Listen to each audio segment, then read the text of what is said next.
I saw Godzilla minus one over the weekend, a few days ago, on an early Sunday morning screening. The theater I went to was it was fairly full, and so it was nice too because I went to the movie theater and I bought my ticket. I went and got to get my ticket.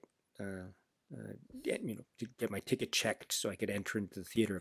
And the person who was working at the movie theater who checked my ticket recognized me from the YouTube channel, and he said, "Oh, are you Daisuke?" And I said, "Yes, I watch your channel." So that was really cool. I was very moved by that, and we had a little discussion. And he shared with me some of his favorite films from this year, and included on that list was Godzilla minus one. So this was before I watched the film. So I was already in a very happy, spirited mood.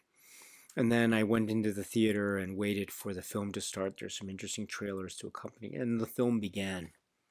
And wasn't quite sure. I wasn't quite sure what to expect, to be perfectly honest. But as I was watching the film, and when I finished the film, or when the film was over, and I was sitting there as the credits were rolling, and there were still some people. Most of the people were still sitting in the theater as the credits were rolling. It was great. People were clapping at the end too, which is really wonderful. It's good. It's great. It is phenomenal. Absolutely phenomenal. I need to see it again. I love the setups of the film. I love how each character is there's a way into the thinking of each character, the where their positionings are, and I love how the film doesn't shy away from showing us some of the conflict that might emerge between and among the characters. I really enjoy that, and there's still room for at least potentially, hopefully, maybe, perhaps, fingers crossed. There's still the hope that there might be some room for a connection between the characters at the end of the day. Who knows? That's always the hope. That's part of the drive and suspense of the film. It's very character driven, which I found very compelling. And and then also it has a human drama aspect to it, which I think is also very compelling. And I like how it takes turns in that human drama that go in places that aren't quite expected, which I also find I appreciated because it meant that there were some surprises along the way. And uh, what I love too are the Gojira scenes, the scenes of Gojira emerging.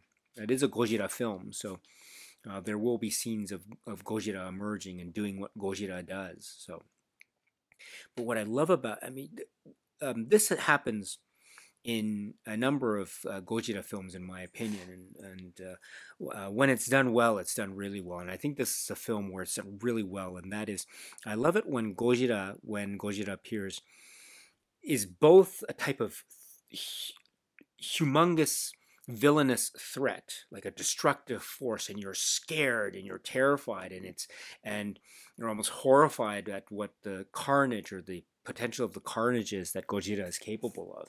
So Gojira, in a kind of shorthand way, could be described as a villain.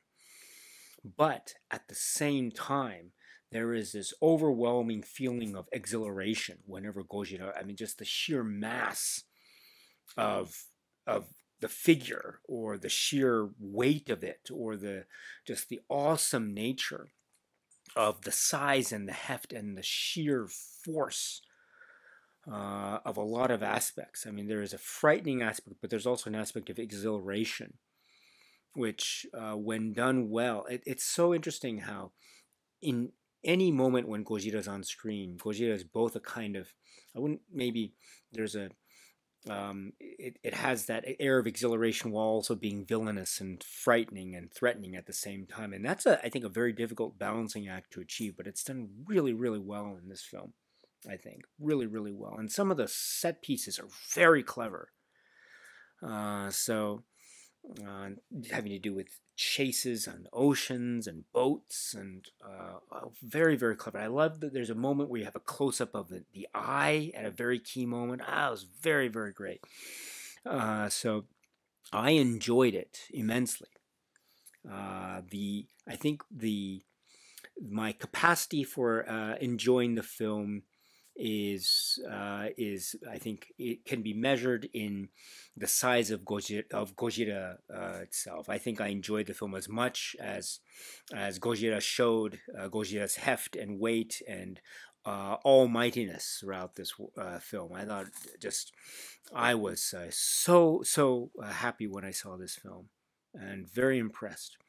I think I don't know. I'm not so good with ranking films, Gojira films. I've tried. I always try this. At the end of the day, it's a difficult endeavor for me. There are so many films, not to mention the various eras. We are what's known as the Reiwa era. So this is considered to be part of that era, but we've had so many other eras in the context of Gojira's history, and indeed Japanese cinema history. But I would say that uh, I think I'm a huge admirer of a film which is called Shin Godzilla. Godzilla. I think Shin Godzilla is one of the great films in the Godzilla film series. I think it's one of the best films, one of my favorite films. Godzilla Minus One is also one of the best films in the series, I think. And I would say it's a great double feature. It's a really great double feature to watch Shin Godzilla and then to watch Godzilla Minus One, because they show different aspects of Godzilla. There's also different aspects of how the human characters respond to the threat, which I think is very interesting. I mean, in Shin Godzilla, it's done in a very interesting way in terms of government bureaucracy and all these details. But Godzilla Minus One is done in a way that's also dealing with bureaucracy, but it's done from a different perspective. I think. I mean, to describe it, one film could be said to be from a government bureaucracy perspective, and the other film could be said to be from sort of the private sector, in a manner of speaking. So I love those differing perspectives, but they have a similar common goal. So it performs a nice balance, counterbalance, watching Shin Godzilla on the one hand and then watching Godzilla Minus One. That's a great double feature, I think. But I'm very happy with this. I love the creature design. I love the character development. I love the relationships that formed, and I was rooting for the characters. There were some really warm moments, and some moments of suspense. I was just wondering what was going to happen next, and there were those moments where I was just oh yeah, fist pumping moments when certain key aspects of the film occurred. So I'm a fan. I was very impressed, and so I have to go see it again. Well done indeed.